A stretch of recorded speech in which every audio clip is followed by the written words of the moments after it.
Hello from Shanghai, this is Chris. Welcome to another episode of China Currents, your weekly news report of what's trending in China. At 11:59 p.m. on December 18th, a 6.2 magnitude earthquake hit Gansu County in Linxia, Gansu Province, with a depth of 10 kilometers.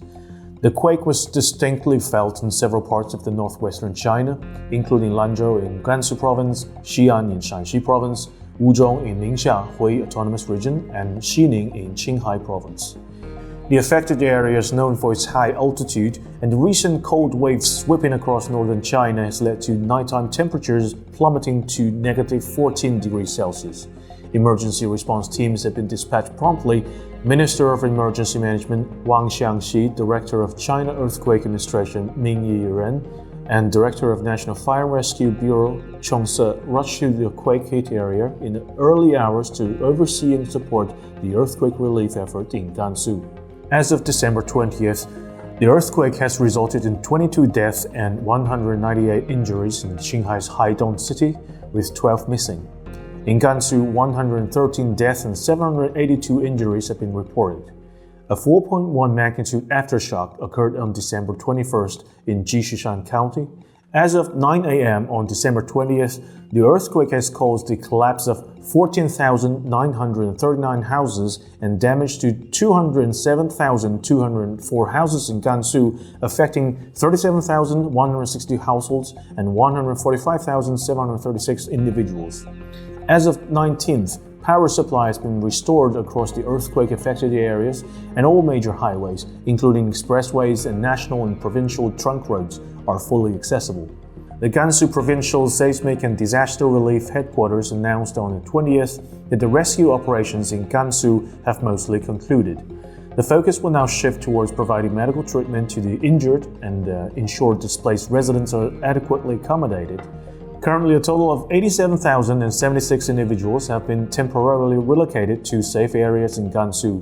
19 medical assistance teams comprising 667 personnel and 99 ambulances were dispatched by provincial, prefecture, and county authorities to conduct triage and provide medical treatment.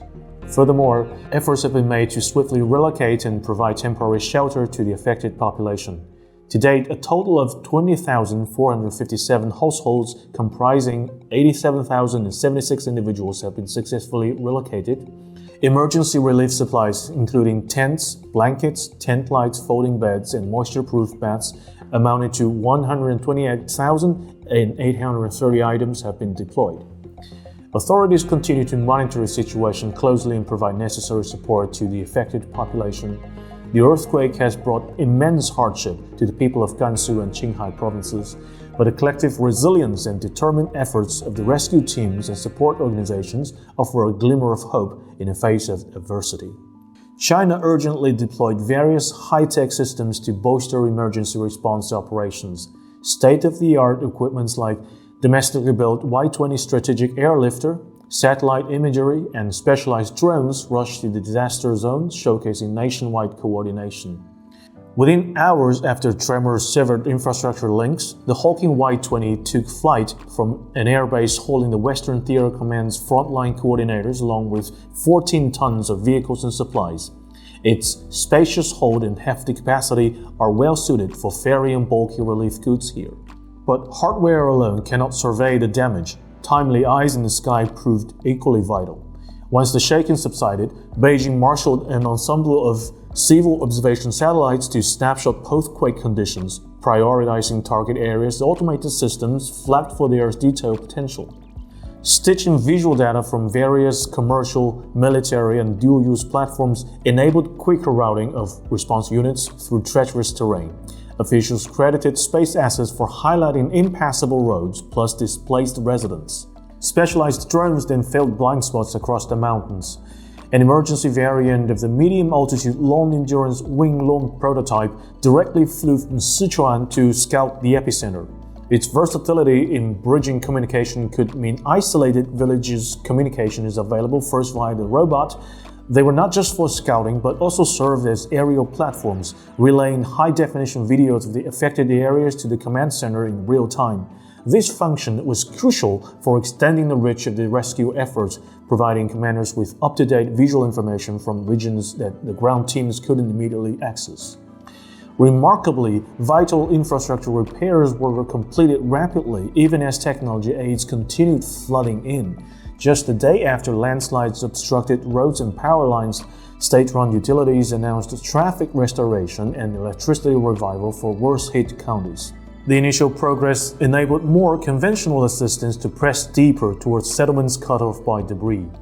Currently, the focus shifted from urgent rescue to treatment and resettlement after teams scoured the wreckage for survivors. With transport re-established, mobile hospitals rotate through makeshift camps for the displaced. Officials also assess dangerously cracked reservoirs to avert flooding amid aftershocks. As rehabilitation gathers momentum, they say the high-tech edge improved response time and effectiveness despite the deadly disaster's scale. Next up, on December 16th, Kyodo News Agency reported that Fumio Kishida is seeking to raise Japan's military budget for 2024 to 7.7 trillion yen, marking the 10th consecutive year of record-breaking military spending.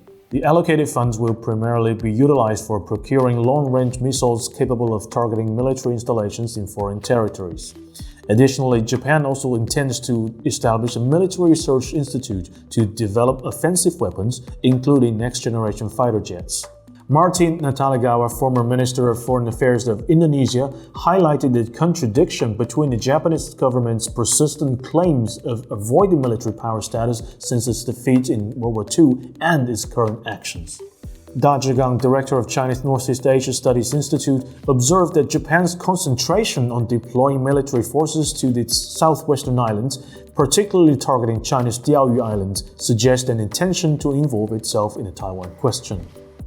On December 18th, the China Coast Guard conducted the patrol within China's territorial waters surrounding the Diaoyu Islands.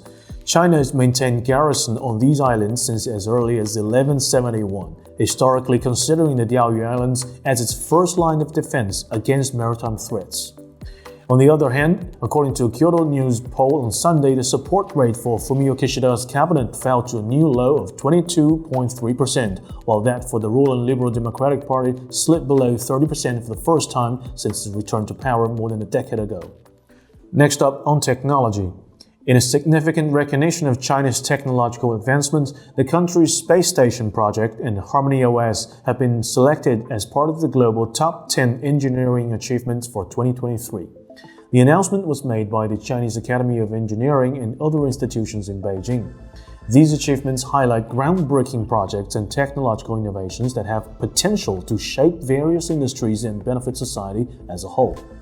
Among the notable engineering feats included in the list are ChatGPT, China's space station, exascale supercomputer, Baihetan hydropower station, dual asteroid redirection test, the new malaria vaccine, Harmony OS, Spot and Atlas robots, lithium-ion powered batteries, unmanned aerial vehicles. China's space station project and the Harmony OS operating system showcased the nation's commitment to technological advancement and innovation.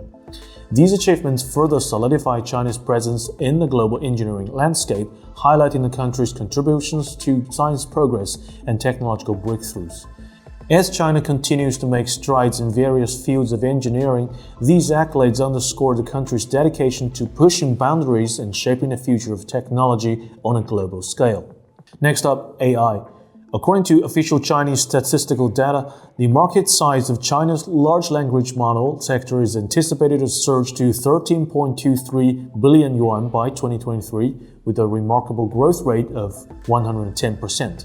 The Ministry of Industry and Information Technology reports that there are currently more than 19 LLM research and development firms in China. By 2023, the adoption rate of generative artificial intelligence technologies in Chinese enterprises is projected to hit 15%, resulting in an estimated market scale of around 1.44 trillion yuan. Notably, the manufacturing, retail, telecommunications, and healthcare sectors have witnessed rapid growth in the utilization of generative AI. Projections indicate that by 2035, generative AI is poised to contribute nearly 19 trillion yuan in economic value globally, with China's share surpassing an impressive 30 trillion yuan. Next up, On December 19th, Thailand's Royal 50R Group filed a lawsuit seeking 10 billion Thai baht, or around $286 million in compensation from China's Luckin Coffee. The Royal 50R Group claims to have registered the Luckin trademark in Thailand in 2020 for operating coffee shops before Luckin Coffee expanded overseas. The court initially ruled in favor of Luckin, considering it a case of malicious registration, but the Royal 50R Group contested the ruling and ultimately won the case. Luckin now awaits verification of details in its statement announced on December 20th. Luckin Coffee's overseas expansion reflects the rapid growth of China's coffee industry in recent years. In a report released in early December, China now has the most chain coffee shops in the world with a 58% annual growth rate, surpassing the US. Among the emerging coffee chains, Luckin contributed significantly to the growth, opening over 5,000 shops in a year. In August, Luckin announced its quarterly revenue of $852 million, overtaking Starbucks' $822 million in China. But Chinese coffee chains, including Luckin, face uphill battles from time to time in paving their ways to the markets. Before the trademark lawsuit in Thailand, Luckin faced allegation of financial fraud in January 2020, only a half a year after its Nasdaq listing. This led to 85% drop in its US stock price, and its mobile app crashed temporarily due to overwhelming demand for coupon redemption. With changes in management and releases of new products, Luckin overcame the obstacles over the next few years and now seeks to expand overseas. However, for the Chinese coffee chains, the trademark lawsuit only marks the beginning of the challenges they may encounter in entering new markets. Well, that's all for today. Thank you for watching this episode of China Currents. If you have any thoughts and comments about our show, please reach us at the email address below. I'm Chris, looking forward to hearing from you, and see you next time.